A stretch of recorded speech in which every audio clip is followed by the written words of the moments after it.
Moments with Marianne. I'm so excited to be spending this time here with you today. We've got an amazing show lined up. Our first guest, Melanie Barnum, is here today to talk to us about her new book, Llewellyn's Little Book of Psychic Development. So welcome to the show, Melanie.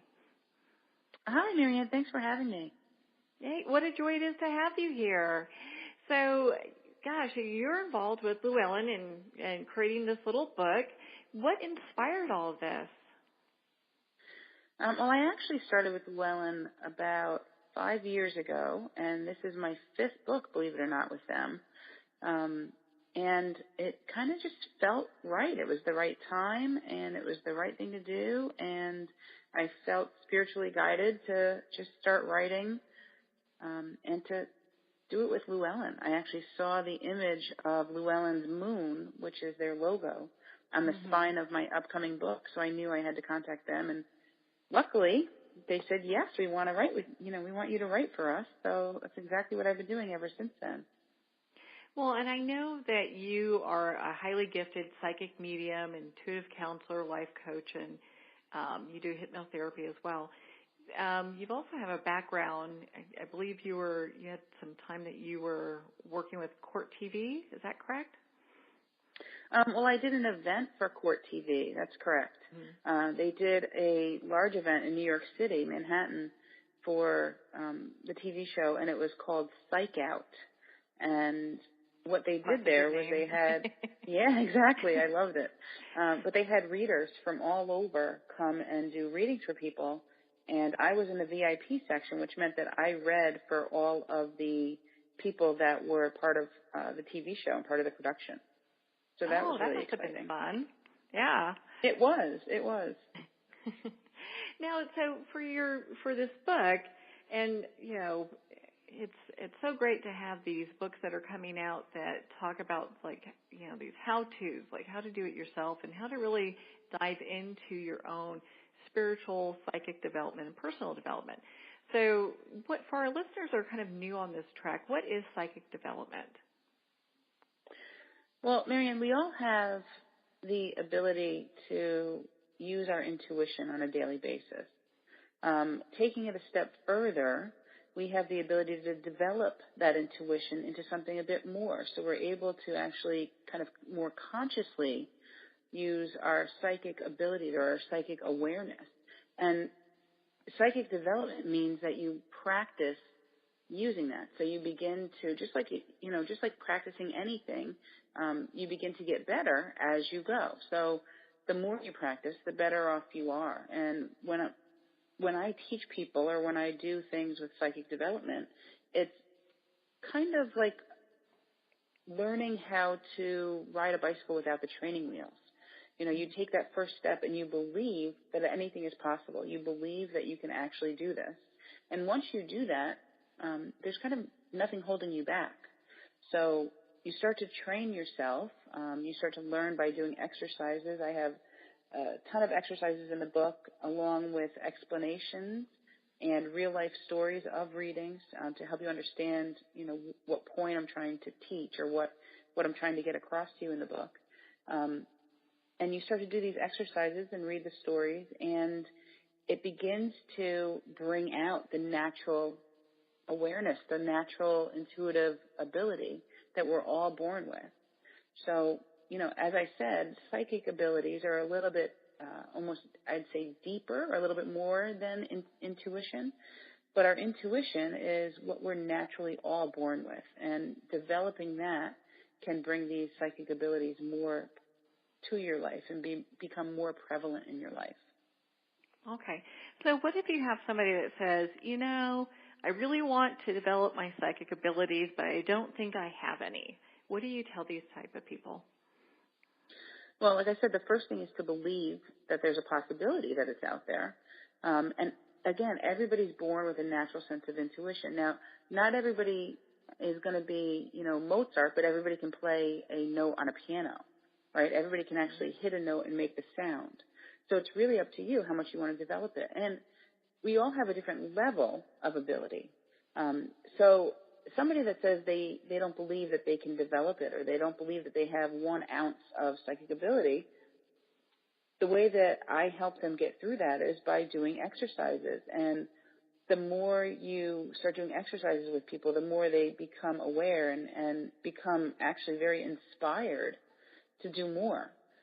One of the easiest ways to start tuning into your energy is to learn how to actually use your energy and how energy works.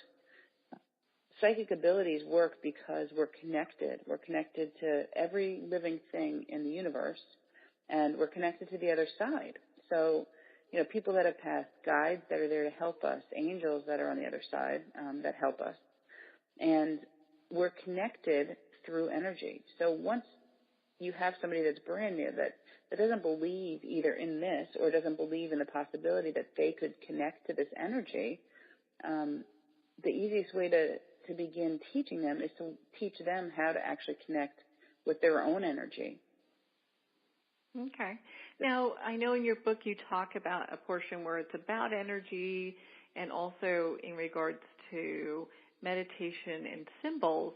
So when it comes to like the symbol part, because most people have heard about I've heard about energy, I've heard about meditation, but I'm not too sure about the symbols. What would that entail? Well, symbols work because we're able to decipher them. So one of the easiest things that we're able to do is understand what a symbol is. Our messengers from the other side want to get us their information or get us the information they're trying to share with us as quickly and as easily as possible. So instead of giving us like a big, huge, long, drawn-out explanation about so-and-so's birthday party that's coming up, they may send us an image in our mind of a birthday cake. So that's pretty symbolic that we're talking about somebody's birthday, that there's something to do with a birthday or a birthday party because they sent us a birthday cake. And that's what we're talking about with symbols. So, our helpers on the other side want to help us to understand as easily and as quickly as possible the messages that they're sending. So once we start recognizing that what we're either seeing in our mind's eye or our third eye, using our clairvoyance, which is clear vision, and that's one of our psychic gifts, that what we're seeing or even what we're hearing, if they send us the words birthday cake, then we can start to rapidly understand what they're trying to send us, and that becomes one of our psychic symbols. So we have, basic psychic symbols, like I just used as an example, the birthday cake. That's pretty generic. I mean, pretty much anybody can understand that has something to do with a birthday, whether it's, somebody's birthday or a birthday celebration, or it could basically just be about a cake. But it's a pretty generic symbol. Once we start to understand that they're sending us these generic symbols, then we can start to become more aware of them, and we can start to recognize them more often. And we can also start to build kind of our own psychic symbols chest of information or journal by writing things down. So for me specifically, when I see a baseball diamond, it's not always about baseball. I'll always ask my clients, this is either something to do with baseball, or it has to do with a diamond because it's a diamond, or it may have something to do with your mother, because baseball diamond to me is a sign that my mom's around, believe it or not, which is, you wouldn't necessarily put the two together, but it's, she never played baseball in her entire life. It has nothing to do with that, but it's just one of the symbols that she gives to me to let me know she's around. Mm-hmm. One of those telltale signs that when you see that, you know it's her, and you kind of trust that that's what you're getting. So. Exactly. And that's one of my personal symbols now. So not only, would a baseball diamond be a symbol for somebody who plays baseball, or, somebody who used to play baseball and now is on the other side, and they're acknowledging you and reaching out to say hello. But for me personally, it's in my personal symbol journal, or my journal, or my symbols trunk, so to speak, like my symbols chest, to personally mean that it's a connection to my mom. So everybody has the generic kind of symbols, but then there's also personal symbols that once you start to recognize these things, that over the years you'll develop your own symbols journal. And they can really help doing readings. They can help you connect to your psychic abilities. Well, and then it allows people to draw upon, because when you are getting the same information, like your example about the baseball diamond, getting the same information over and over again, and you're knowing that that's, your mother, or let's say like how you were talking about the birthday cake, and people are knowing, hey, that's an upcoming birthday or one just passed or something like that, celebration, something along that lines, then it makes it so much easier to have that communication back and forth. Exactly. And like I said, we are kind of programmed to get information as quickly and as easily as possible. So they're trying to send it to us as quickly and as easily as possible. And symbols, using symbolic information is usually the easiest way to do it. Now, I've heard over the years, I've heard people say, I want to connect with my psychic abilities, but I'm a little concerned about, where I'm getting the information from, like who's giving me this information. So when you're making that connection and working with people, what are some of the tips that you tell them in regards to that? Well, first of all, I always tell people that they have to protect themselves before they jump in. So by protecting yourself, we're talking about just doing a quick meditation, just putting kind of a protective bubble around you so that you're not going to let anything negative come through. You're not going to let any negativity or anything harmful or ego-based, anything that's trying to adjust your ego, come through. So, once you've kind of done that, once you put the protection around you and done that meditation to kind of protect you and others that are around you that you're reading for, then you can kind of jump right in.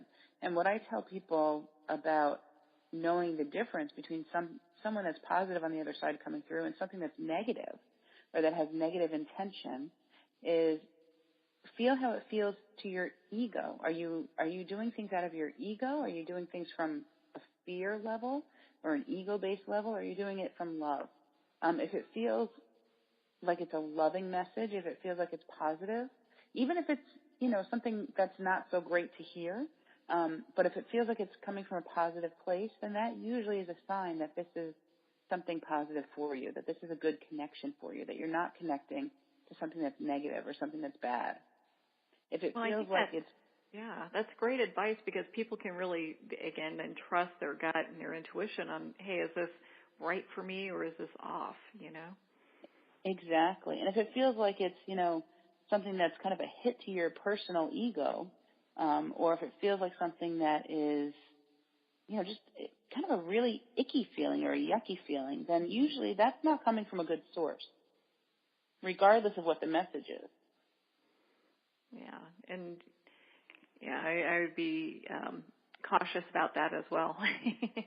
Yeah, exactly. Now, in your book, I know you talk about understanding your basic psychic gifts, which I actually found this to be very informative, and I think it's fabulous for someone that's kind of diving in and trying to figure out, okay, like, what are my psychic gifts, and how do I identify them?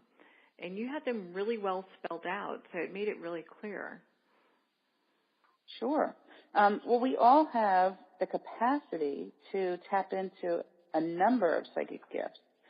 We have, like I began to talk a little bit about before, we have clairvoyance, which is clear vision, clairaudience, which is clear hearing, claircognizance, which is clear knowing, clairsentience, which is clear feeling. And those are all different, but they're all kind of the most common psychic senses that you may have in the very beginning. Now, having said that, it doesn't mean that, if you're clairvoyant, then that's the only thing that you can be. It doesn't mean that, if you see images, that's all you'll ever do with your psychic abilities. That's where the practice comes in. If you are predominantly clairvoyant, you can practice learning to be more clairaudient or being able to hear messages. Once you get to a point where you're comfortable using more than one sense, you'll realize that you've had those helper senses, which is what I call the senses that kind of help out your predominant sense. You'll realize that those helper senses have kind of been there all along, helping you to understand the symbolic messages or the messages that you're getting. So, as I said, clairvoyance is a very common one and one that a lot of people experience. And it may just feel like it's your imagination in your mind showing you images. And sometimes it is. Sometimes it is just your imagination.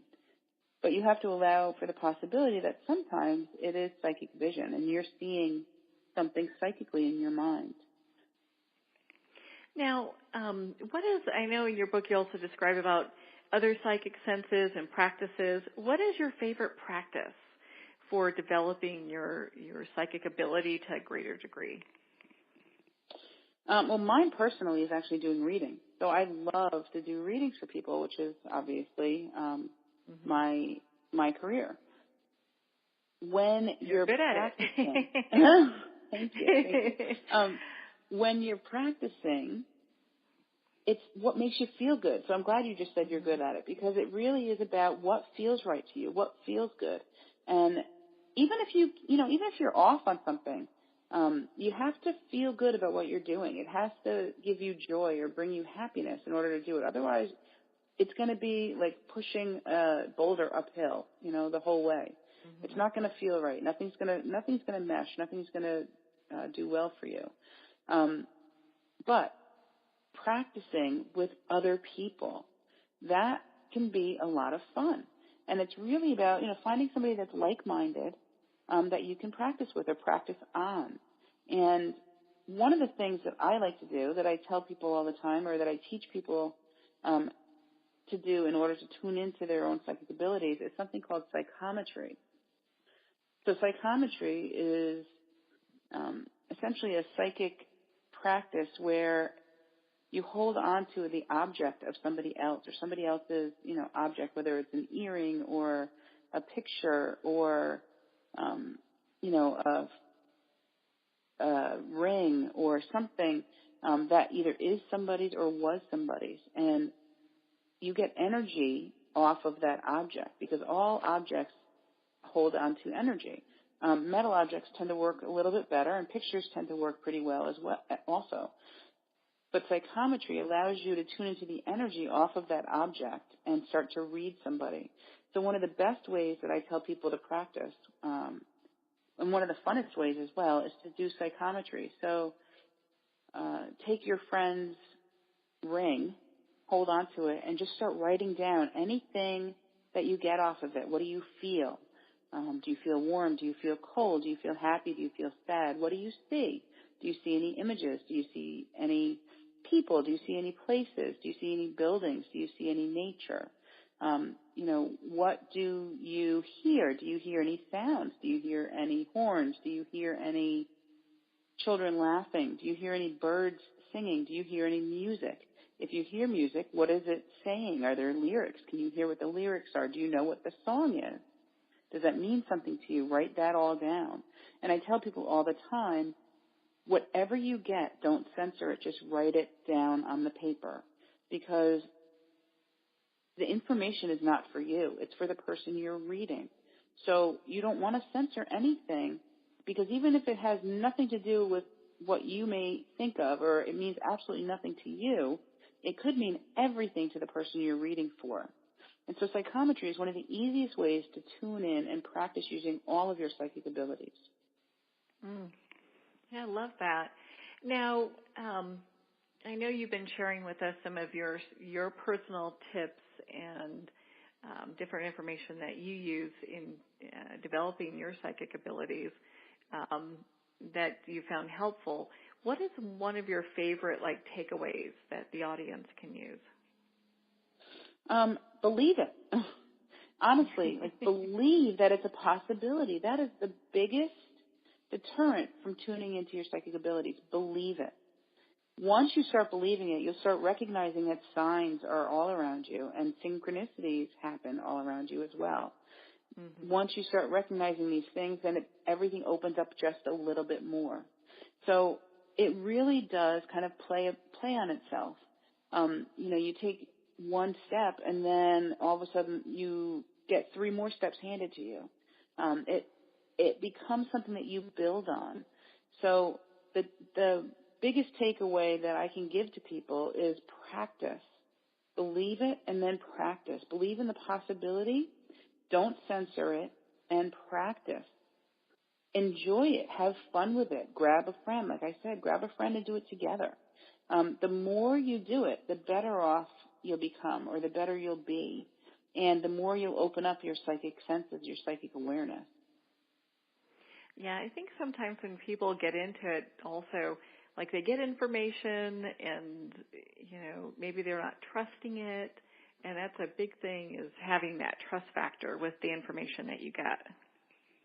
Absolutely. And, that trust factor can kind of stay with you for a long time. I've been doing this professionally for about 20 years, give or take. Mm-hmm. And I still question things that I get.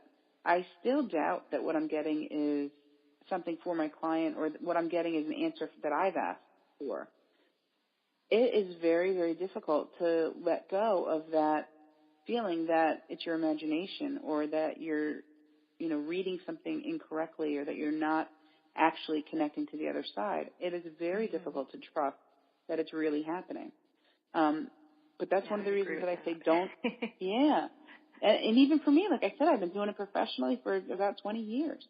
So go with it. Allow it to happen. Allow that maybe some of it's your imagination, but maybe most of it isn't. And what you're thinking is your imagination could mean everything to the person that you're reading for. And that's the part that you have to trust in. You have to trust that what you're doing is for the greater good, that what you're doing is to help others, that what you're doing is not to increase your ego or to harm anybody in any way.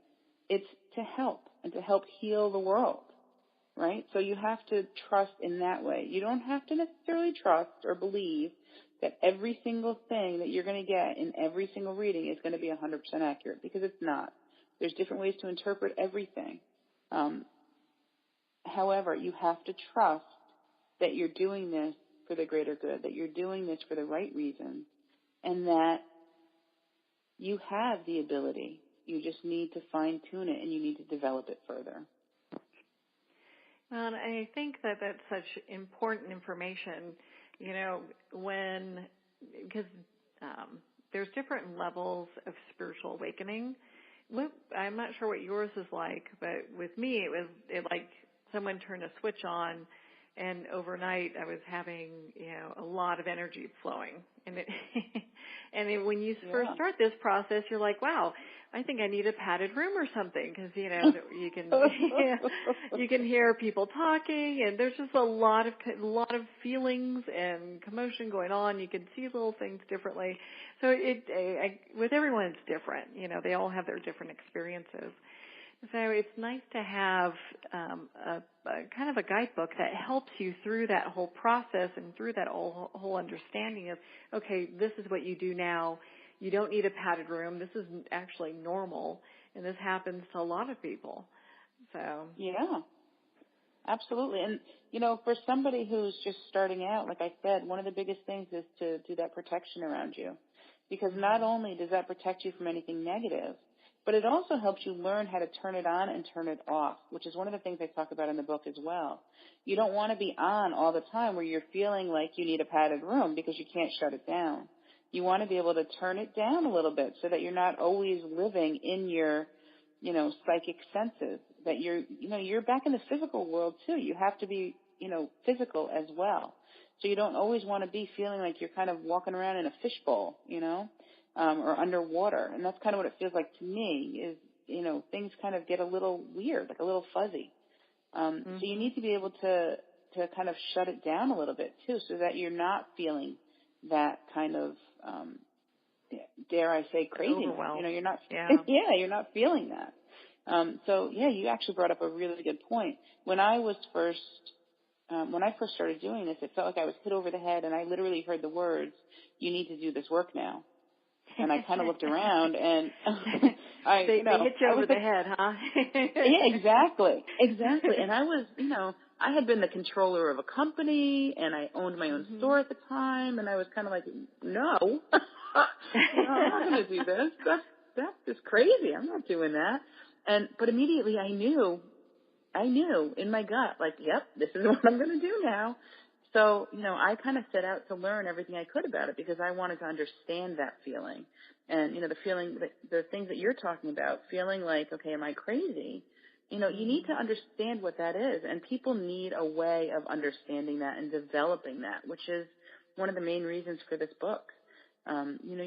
You have to understand that you're not crazy. There are other people out there that are very much like you, and there are other people out there that need to learn how to tune into it and how to train themselves how to do it better, and how to be able to shut it down when you don't want to use it. Yeah. And I think the more discussion there is about that, it allows people to be more open and have these open discussions in regards to having a spiritual awakening or empathic awakening or psychic awakening, that they're able to go ahead and kind of learn and grow with their gifts. Absolutely. You know, I was talking to somebody the other day, and they were saying that they had been to a psychic medium who had said that with every year, essentially, he felt like he was gifted something new, like he got a new level of, I want to call it a new level of attunement. And I kind of feel like that's what happens with everybody when they're developing. You get to kind of a certain point, and then you're ready for more. I'd agree with you. There's always that growth and plateau, you know. Exactly. Well, you know, Melanie, gosh, we could talk for hours, obviously. I so appreciate you taking the time to be on the show with us today. So, Me too. It was wonderful. It does go quick.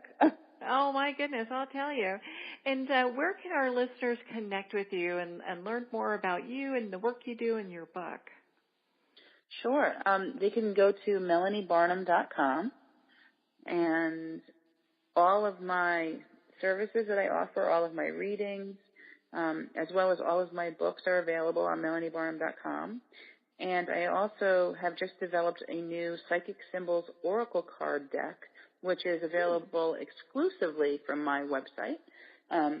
So again, you know, you can visit there and get all of my books, as well as my new card deck, which I love. And you can also visit me or come like my page on Facebook, Melanie Barnum Psychic, Psychic Symbols, Intuition, and Hypnosis. So if you just type in Melanie Barnum Psychic, it'll pull up for you. And I do, you know, cards on that, and I'll talk about upcoming events or, you know, special sales or deals that I'm running. And, you know, there'll be quotes on there and little helpful tips once in a while. I'm also on Twitter at Melanie Barnum and on Instagram at Melanie Barnum Psychic. So you can find me in all those. They can connect with you anywhere, right? Pretty much. And all of my books are available anywhere you buy books. So oh, good. You know, you can definitely check that out too. Yeah, I know. So, well, great. Well, hey, thank you for taking the time to be with us here today. We're going to pause here for a quick break, and we will be right back after these messages.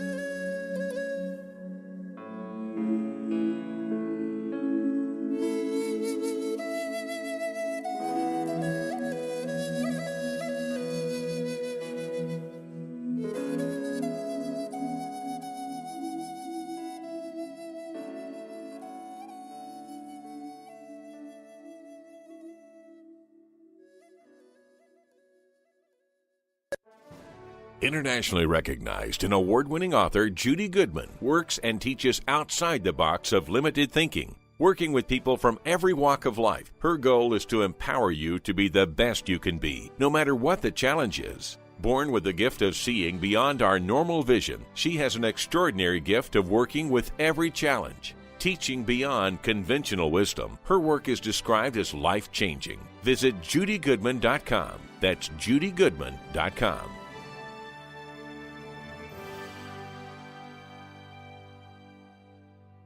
Have you ever had the sense that your thoughts might actually be doing something? Ancient secrets of manifesting have been masterfully revealed in the award-winning book Manifesting 1-2-3 by Ken Elliott. For the first time, the author's experiences and stories in this book describe exactly how your thoughts can create anything. You've been doing this all your life, but it's never been fully explained for you until now. Visit manifesting123.com for more information today. Manifesting123.com.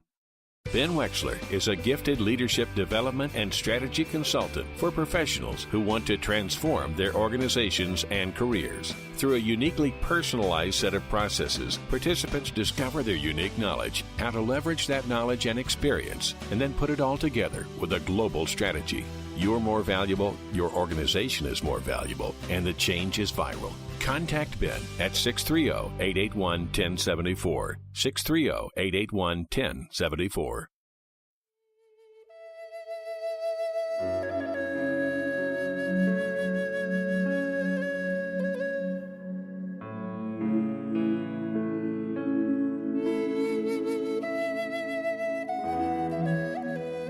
Welcome to Moments with Marianne. I'm so excited to be introducing our next guest, Melissa Sonova, and she's here today to talk to us about her new book, Kitchen Table Tarot. So welcome to the show, Melissa. Thank you, Marianne. Thanks for having me. Oh, what a joy it is to have you here. And, I'm probably the perfect person for us to have this conversation. I mean, I've had a tarot reading. It's been a long time. I don't know a whole lot about it. I've bought cards here and there that I kind of just play with. So this is actually, I found this really interesting. It was really easy to read and very, very helpful for someone that's starting that whole process. Great. That's the thing that I'm loving the most is I've had people, I've been getting these emails. I didn't expect that because I've never, been an author before. But folks are sending me emails saying, I've had this deck sitting around for like 5 years. And so far, I haven't found a book that's spoken to me, and yours has. Or I have another kind of email that I get is someone who's been reading the cards for 20, 30 years. Mm-hmm. And they're like, thank you for this fresh approach because I was bored stiff. Because I don't think that people understand that tarot readers keep learning. Most of them. I'm going to say most. I'll generalize that. Most tarot readers keep reading and keep learning. So if there's a new tarot book out, I'm going to get it. And I'm going to see Courtney Weber had one about tarot reading for yourself, and I can't do that worth a darn. So I got that as soon as I could. And then Liz Worth is a Toronto reader, and she has a great book about and I can't remember something that's stepping outside the little white book. And she has this. I'm kind of pissed that I didn't do this in my book, but she said if you get the Two of Cups in work, it means this. In love, it means this. And and she broke it down by situation. Mm-hmm. So that's another really great book for beginners. So, but getting feedback from readers who've been reading as long or longer than I have that says it gives them, they picked up some things or it gives them a fresh look at their cards. I love that. That makes my whole day. Yeah. Well, and it's, I think anyone, regardless what practice you have, if it's tarot, if it's energy healing, whatever, we're constantly looking to improve our craft, to improve our technique. There's something we can learn from everybody. So you've been doing this since you were a kid. You were was it 9 or 14 when you started? I was 14, yeah. My son started when he was 9, my little guy. Oh. Yeah, he's pretty great at it. But I was 14 years old and just gotten out of Catholic school and had started high school. Oh, that's a really good time to start that. Yeah. Yeah, just made that transition. And and one of my buddies just handed them to me and he said, you should do this. And I didn't know what this was, And I had this beat up book by Eden Gray and I studied it. I had to read it with a dictionary in my other hand because I didn't know what a hierophant was or how to say it. I'm still not 100% sure. And I just kind of figured it out. Yeah. And I used the book a lot, but I found that by studying the images and the cards, I could get deeper, Mm-hmm. Well, and you're very intuitive, so you use a lot of your intuition as the cards are being placed down. You have a lot of intuition into the whole meaning of what the cards are telling you. Yeah, and it's kind of that part is difficult to teach because a lot of folks don't trust that first feeling, right? So I'll lay down a card and I'll get an image of somebody yelling at the person in front of me, and the card is the 7 of Wands. And I'm like, I know this has happened before. Who keeps yelling at you? And their eyes will get big. And I'm like, okay, well, we don't have to talk about it just yet, but it feels like it's someone that you're in a relationship with. And then they'll kind of sit back for a second and I'll go, okay, we'll get back to that in a minute. And then I can just kind of go around and touch on each card and see what kind of picture they're painting, right? Mm-hmm. And I actually, that happened last weekend. I worked at a picnic here in St. Louis, and her eyes got big, and she sat back, and I said, now listen, doesn't matter who's yelling at you. And I'm trying to like meet her eyes and she's not looking at me. And I'm like, it doesn't matter who's yelling at you. People aren't allowed to do that. So I need you to say that to me. And she started laughing. I'm like, no one's allowed to yell at you. It doesn't matter who it is. And she goes, no one's allowed to yell at me. And then she started laughing a little. I'm like, okay, now let's talk about it. So my readings I always start without asking any questions because I've gotten a lot of crappy readings in the past from people who are like, we have a while, right? So I can tell you a story. Yeah. So like I go to Chicago and I wrote about this a little bit in the book, and this woman was a total con artist.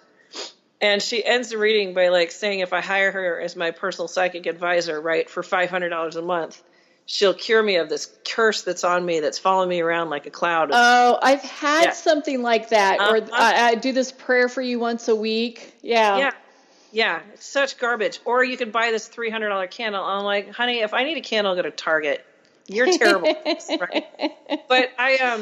But in order to kind of dispel that, when I do readings, I don't ask any questions. I don't Google the person. I just throw the cards down. Mm-hmm. And then I do that part. And then I say, if you have any questions, let me know. And usually they don't have any more questions. And that's a way for me to establish that I actually know what the hell I'm doing, right? Yeah. And my clients, like, it's a new client kind of thing, because the clients who know me are like, I need a reading about work, or I need a reading about whatever. But for my new clients, I really like to establish that trust right away, because there are just so many con artists out there. And I've almost gotten scammed like twice. I walked in for a reading and I was like, seriously, are we really doing this like Whoopi Goldberg and ghost thing? And it's just, the more mystery that we can strip away, I think the less likely people are to get taken, and I care about my clients. I want to make sure that, nobody's hands are in their pockets, right? Well, and it's interesting. I think, everyone has had this kind of a bad experience where you're dealing with someone where they're mostly money motivated.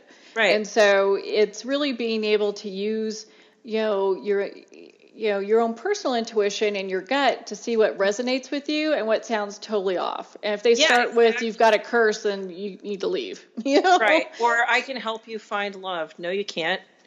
Ethany Dawn she's a friend, and she just talked about this in one of her posts. And she's like, if they promise to find you love, no. If they say you have a curse on them, no. And this is all stuff that readers my age, I think, are really stressing, because I had a client who called me and she goes, I just spent $2,000 trying to find a boyfriend. And I'm like, are you high? Just call me first. I mean, if I'm not your cup of tea, because except for on your show, generally, I swear a lot, and people don't dig that. And I give out really hard homework. I make people actually look at themselves, and they don't like that sometimes. So I am not everyone's cup of tea. I will refer you. I know at least 20 tarot readers who have excellent reputations, who are both cheaper and more expensive than me. I will refer you to someone else who's reputable and honest. Just ask, just ask. I think having those recommendations is really important, so you don't get swept up with a crazy gypsy or something. Yeah, exactly. And I think that too, any ethical tarot reader will give you a referral. So that's a good litmus test to know if a person is, like, because I'm motivated by money because I have bills to pay, and but it's not my only motivation. And if it were, I would probably be doing it full time already and have a much broader client base. But I just started doing it professionally like 4 years ago. And I got offers to do a TV show, but they wanted my kids on it too. And I got offers, you know what I mean? I got offers from people who seemed kind of shady, and I'm like, I don't want that much money for that. You don't get a picture of my child. You don't get to, you know what I mean? You don't get to exploit what I do. And financially, it was really stupid. It was a really stupid thing to do. Yeah. But I've been able to honestly build up my tarot business with integrity. And that matters a lot to me, right? Yeah. So, I think it's important. And, and I agree with you. I mean, when we get like energy healers or people that work with energy, a lot of times they feel like, ooh, I shouldn't get paid. And there's nothing wrong with getting paid. No. It just can't be your sole motivation for doing what you're doing, I think, to some extent. Because, we want to be able to provide a service, help people, and get paid a good, reasonable rate for what we do. And So. I compare mine to, like, I know a lot of Reiki practitioners and things like that. And the usual going rate hourly is about $125 an hour for like a really great hairstyle, for a massage, for a Reiki treatment, for whatever, if you've been doing it as long as I have. Mm-hmm. And, but I always have a $30 email reading. I will never change that because I've been broke and have needed a reading before. But I still have people call and say, you're too expensive. I'm like, email reading, that's your best bet. You're too expensive. I'm like, then I'm not for you. Yeah. Because I can't change my rates every time somebody has a hard time, or I'm not going to be able to take care of my family. AT&T does not take tarot readings in exchange for a reading. You know what I mean? They're not yet. Right, exactly. Well, maybe they will if they hear this, right? Yeah. But like, I have obligations, and if I devalue my services, I mean, you get what you pay for. And I'm a really good tarot reader, so I charge a good sum of money because I've been doing this for almost 30 years, and I'm great at it. And I think that if I were to say, cut my rates just so I could get more clients, I would be overworked. I would be tired. I would be, you know what I mean? Like the volume of my readings would go up exponentially, and I wouldn't be able to give the quality readings that I'm able to do. Yeah. So you get what you pay for, you know. What you get when you pay me is an hour of my undivided attention. I am with you. I am present for you. And that's worth $125 an hour, you know. So I have very strong feelings about this, you know. We shouldn't pay for their gifts. They are gifts, you know, so is singing. And the Indigo Girls get paid beautifully for singing, you know? Yeah. So. Well, and so that kind of touches on my next question I have for you. You know, we talk about, you know, when we do tarot card reading, there are some things that you should do when you first start, and there are some things that you probably should not do. So what would be some advice you would give to someone who's just starting out, you know, besides, you know, going and purchasing your book? That's an excellent way to start. Thank you for saying that. I think that you should maybe not call yourself an expert right away. I've seen a lot of, and I'll say kids because I'm 42. So if you're younger than 35, I'll generally call you a kid. Sorry. But, but I've seen like younger readers who are in their 20s saying, I'm an expert reader. And I'm like, are you really, pumpkin? That's adorable. I think that experience can lead to expertise. That's kind of where the word comes from. I think you can be a very good reader. And I have friends who are in their 20s and 30s who are excellent readers, but they don't claim to be like the expert end all be all of their profession. And I think that earning that is kind of important. I think also, don't like, if you read books that are like, you can't buy your first tarot deck. That's not true. You can. Or you have to shuffle into your left hand 3 times under the full moon or whatever. You don't have to shuffle any particular way if you don't want to.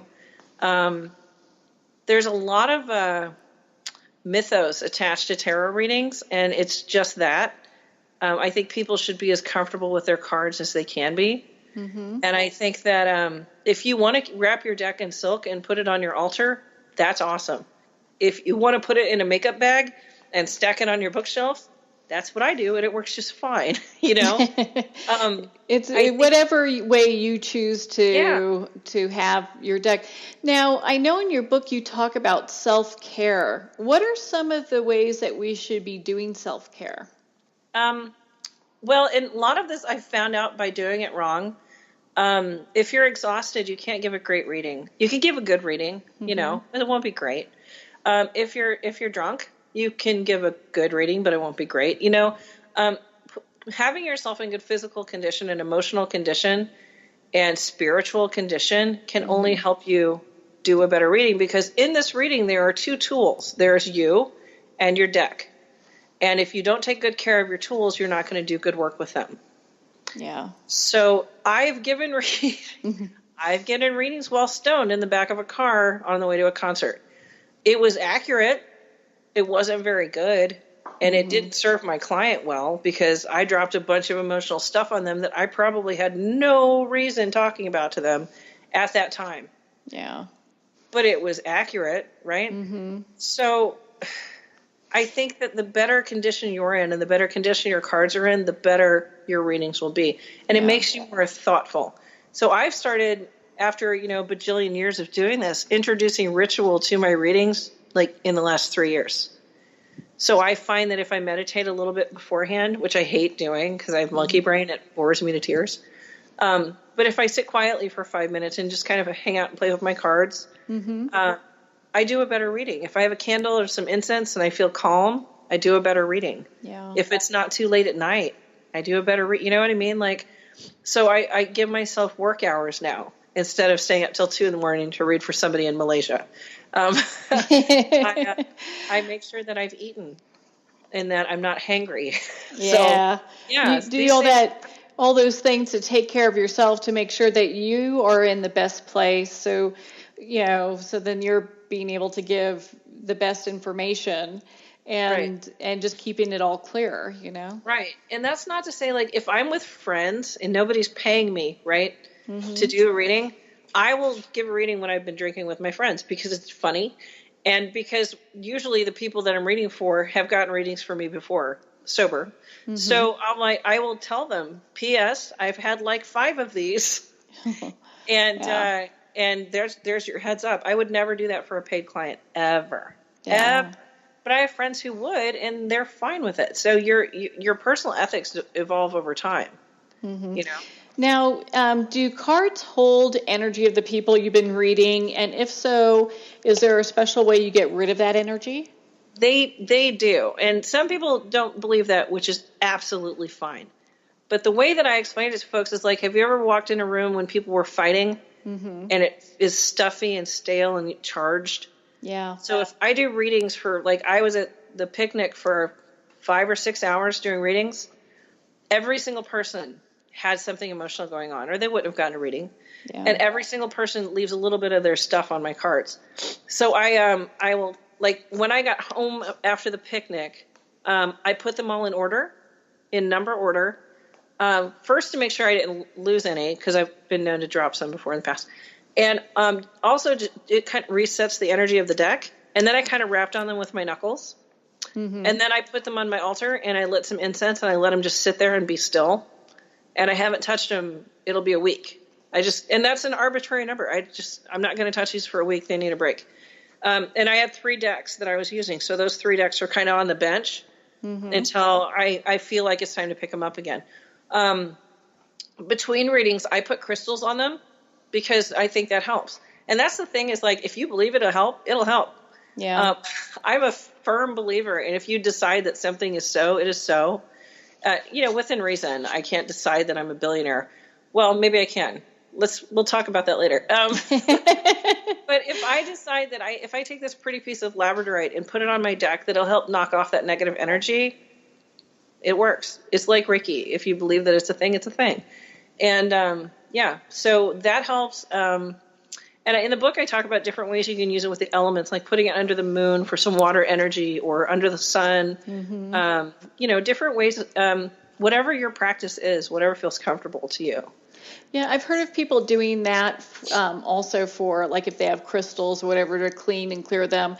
So it makes perfect sense that you would do the same thing for your cards, because as you're cleaning that energy.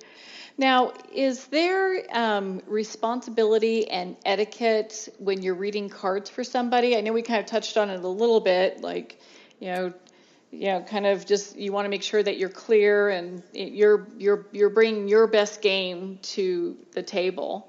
Right. So what if you get information that's that you're not quite sure, like maybe you're getting information, it's like, your mom passed. Right. And you're not sure if because you don't know this person, you're not sure if that's the case, if the mom is passing, what's going on. I had a reading in college back in the day when I was not bright. And I said, I'm sorry about your grandma. And she said, what do you mean? I'm like, your grandmother just died. And her phone rang, literally, and it was her mother telling her that her grandmother died. Oh, now, wow. Yeah. So I lost a friend for a couple months because I scared the shit out of her. I scared myself. I put my cards down for a while because I'd never experienced anything like that. Yeah. Ever. And I learned from that sometimes you just need to shut up because it's not my place usually, to look at death. I've been told pretty strongly by the universe not to do that. Now, I did last weekend because this woman was terminally ill and she wanted to know how much time she had. And I kind of checked in to make sure it was okay, and then I told her. And she was like, thanks, I really appreciate it, because I got stuff to do, right? Yeah. But there are times, if I see death, I don't generally talk about it. I tell people that you need to spend more time with your family. You know, because here's the fun part. Sometimes, so if you do a reading for me, you ever tell me I need to spend more time with my family, I know what's going on.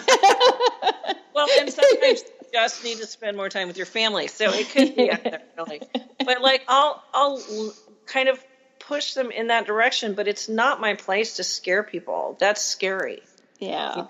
They might not be ready to hear that, you know. And that's something that I could pick up in the reading generally. Like the lady, I mean, she's sitting across from me. She looks perfectly fine. She has stage 4 cancer. I had no idea. But she was just like, yeah, I get up. I can be out for like an hour and then I'm done for the day. I had no idea, but I got this and I was like, you want to talk about it? And she goes, actually, yeah, can you tell me? And that was all that we said about it. I kind of figured out what was going on, and she figured out that I figured out what was going on. And then we just talked about it. I'm like, you got about like 8 months? She's like, great. That's about what the doctor said. And it was a really calm conversation.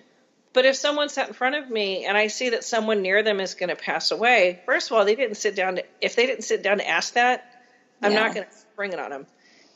If they did ask, if they say my mom's really sick, what do you see? I can't really look at that ethically. I don't think I can. I can say, is she getting the care she needs? I can see you're taking really good care of her. I encourage you to spend time with her if she's this ill, but I don't do that. And I know people who do. So if they want a reading like that where they can predict death time, I'll refer them out. But if I see that it needs to be a conversation I need to have, I'll have it. But it doesn't happen that often because not very often is that the goal of a tarot reading. Yeah. You know, people say like, my mom's really sick, and it won't be when will she die? It'll be, do I need to keep her at home, or does she need to move into a nursing home, or is it time for hospice care? Or is there other help I'm not looking at? You know, it's the practical day-to-day stuff, you know? Yeah. Well, and a lot of times people just want guidance on like, what am I supposed to do next? Like, how am I supposed to help them? You know, what can I do to make them as comfortable as possible if it's a known situation? Yeah. So that way they could be there and be supportive. Now I know with the cards, some of them bring, you know, really big life lessons. When someone pulls one of those and they're kind of trying to decide what they're going to say, what is something that you have maybe as a fallback, or is it, you know, you have this card and I know we've been hammering death, but maybe something else like transition. You're going to have a transition in your job or something. Well, and the card death doesn't necessarily mean a physical death, although it can, but usually it means a gigantic transition, right? So I gave her a reading a few weeks ago, and I do the 6-card spread, and the 3 in the back were the Tower, Death, and I think the Hanged Man, and I was like, son of a... And I said, you've had a hell of a year. And they went, oh my God, how did you know? Yeah. And I was like, okay, well, here are the things that I see. And I kind of went into each card and what it meant for that person. And then the next 2 cards were like, I mean, it was an all major arcana reading, which doesn't happen. There's 78 cards in the deck. It doesn't happen. Yeah. Often. And it happened. And it was like the Lovers and the 2 of Cups. I'm like, but you're about to get married. Everything's awesome, you know? And she's like, yeah, but because the past had been so heavy, it was dragging into the present. And I said, okay, well, let's look at the future card, the one that was in front, which I call the pivot card, because it's like, if you keep, you know, on this path, this is the most likely outcome. Yeah. So if you want to change it, do it now, right? And it was the World. And I'm like, you can't really control a whole lot except for what is your life. You can't control other people. You can't fix people you didn't break. You know, you can't mastermind your entire family's craziness. What you can do is concentrate on your happiness with this person right here, because she loves you, you love her, all is well, And then you just let the rest of it happen, and the world keeps spinning, and everything will be okay. And she's like, oh, well, that makes me feel better. And I'm like, okay, good. Because she'd had such a difficult year, and her partner were struggling so much. And I said, everything that's ahead of you is yours. You don't have to focus on the rest of this stuff. It's just you and her. That's it. She's like, high five, right? Yeah. Well, I think sometimes people are expecting to hear just all negative information when there's a lot of positive that happens with, like how you're saying they get the death card doesn't mean like, their cat's going to die. It means that maybe they're going through a transition, Right. And I think that, because that sells, movie tickets, right? Mm-hmm. And it's a lot easier to get people into your booth or your table or whatever if you scare the hell out of them. Then I've literally have readings where I've taken the person's money and I laid down the cards and I've given them their money back and said, you don't need a reading, you're fine. And they're like, yeah, but I wanted one. And they agree with me. They're like, everything's great. My job's great. My partner's great. I'm super happy at work. Everything's cool. I'm like, why did you sit down? Curious. I'm like, well, you don't need me. Yeah. Is there anything specific you want to talk about? Nah. I'm like, well, here's your money. What are you doing? It's like going to the dentist like a week after you went to the dentist. You don't need to. So. Well, do you know, so when you do readings, because I know you offer a lot of different ways that people can connect with you. Let's say you're doing a phone reading with somebody and they can't physically touch the cards. Does it still have their energy? I think so, because and I found out I could do phone readings on accident because my friend was in Dallas and she's like, give me a reading, and she's all freaking out. And I was like, my arms aren't that long. I can't. And she said, just do it on the phone. So we started doing it on the phone, and then she had to go, and I finished it online. Mm-hmm. So weird. But I was like, just tell me when to stop shuffling. And she did. And I said, now I'm cutting them in 3 piles. Tell me which one to pick. And she said 3. And I still do that to this day. Mm-hmm. So she tells me when I'm done shuffling. She picked the pile I'm reading from. And then I emailed her the rest of the reading, and I was like, by the way, are you wearing a gray hoodie and playing with your feet? And she was like, how the hell did you know that? So apparently, that's how I found out I could do email and phone readings. It seems like your friends have really opened the whole tarot world open for you, because as a friend that gave you your first deck, you've got another friend that's like, hey, just do these readings for me now, and so you can do distant readings. So yeah. And the blog started because my friend Suzanne in Canada wanted lessons, and we couldn't afford the phone bill. So I just started a WordPress blog for her, and then a bunch of other people found it, and I was like, "Oh crap! Okay, I should probably start a business or something." So I'm getting followers. I gotta change this up. Yeah, exactly. And I started a Twitter thing to learn from other tarot readers, because like Teresa Reed I found on Twitter, and Beth Maiden from Little Red Tarot I found on Twitter. And I started getting followers, and I was like, I think I might have something to say. And it just evolved because of my friends. Yeah. And and I'm nothing without my tribe, that's for sure. Well, Melissa, my goodness, we could talk all day. This has been really fun. I highly suggest everyone go and pick up your book, Kitchen Table Tarot.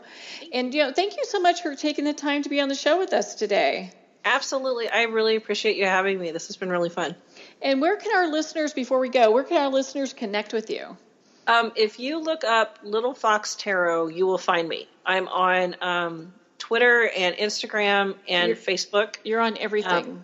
I'm on everything. Well, I'm not on Tumblr. I was on it for like 5 minutes, and I found a friend, and I only went on there to find my friend Potter, and now I'm done. So, because I think I'm a little too old for Tumblr. It's not for me. Yeah, I get that.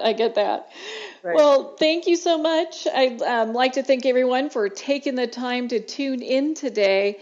And remember, make every moment count.